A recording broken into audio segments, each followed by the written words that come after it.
Hi friends, welcome to Riya's kitchen. ఇవాళ మనం చేసుకోబోయే రెసిపీ కలగూర కూర. అన్నంలోకి చపాతీలోకి చాలా అంటే చాలా బాగుంటుంది ఈ రెసిపీ. చాలా హెల్దీ కూడా. ఈ రెసిపీ 2-3 ఆకుకూరలను కలిపి చేస్తారు. నేనైతే ఇక్కడ 2 ఆకుకూరలు తీసుకుంటున్నాను. ఒకటి చుక్కకూర, ఒకటి తోటకూర. ఓకే, ఎలా చేసుకోవాలో చూద్దాం. ముందుగా స్టవ్ వెలిగించి ప్యాన్ పెట్టి ఎండుమిర్చి,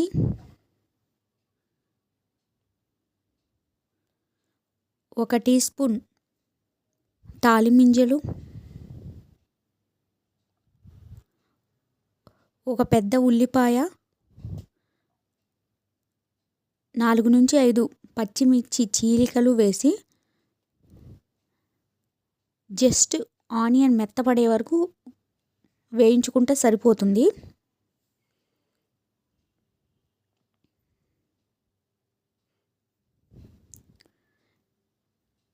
ఇగో ఇలా మెత్తపడిన తర్వాత కొద్దిగా సాల్ట్ వేసి వేయించుకోవాలి.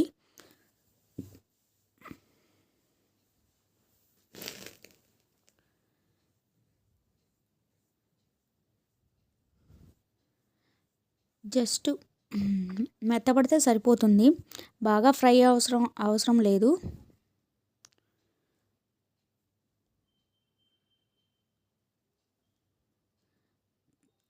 తరువాత కరివేపాకు, 2-3 వంకాయ ముక్కలు వేసుకోవాలి. ఈ వంకాయ ముక్కలు పూర్తిగా ఆప్షనల్. నచ్చితే వేసుకోవచ్చు, లేదంటే స్కిప్ చేయొచ్చు. కానీ ఇలా ఈ కూరకి వంకాయలు వేస్తేనే బాగా రుచిగా ఉంటుంది. జస్ట్ మెత్తబడిన తర్వాత వంకాయలు, ఒక టమాటో వేసుకొని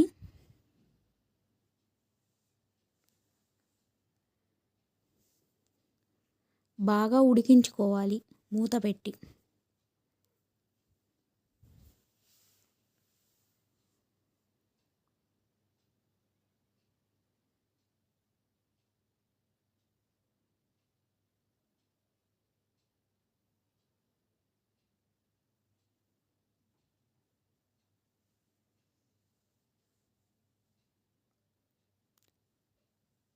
ఇలా ఉడికిపోతే సరిపోతుంది. తరువాత 1 టీ స్పూన్ పసుపు, 1 టీ స్పూన్ కారం వేసి జస్ట్ అలా పట్టించుకోవాలి ముక్కలకి. మూత పెట్టి 1 నిమిషం పాటు ఉడికించిన తరువాత రుచికి సరిపడా సాల్ట్ వేసి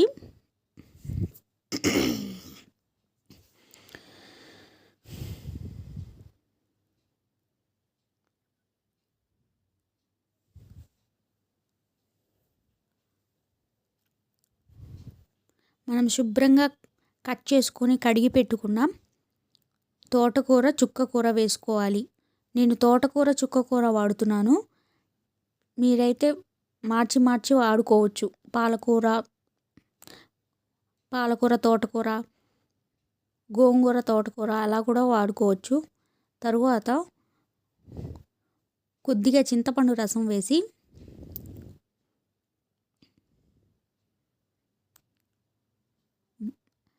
ఆకులోని పచ్చివాసన అంతా పోయే వరకు ఉడికించుకోవాలి.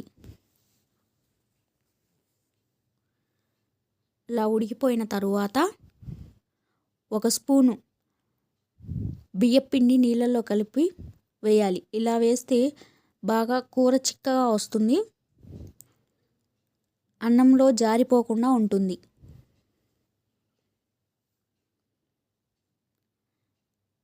బాగా దగ్గరగా అయ్యే వరకు ఉడికించుకోవాలి.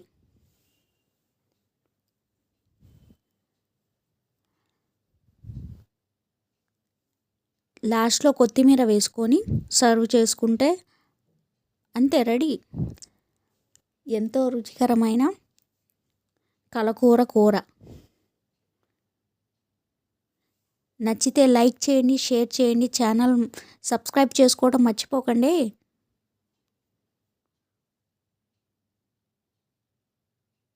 బాయ్.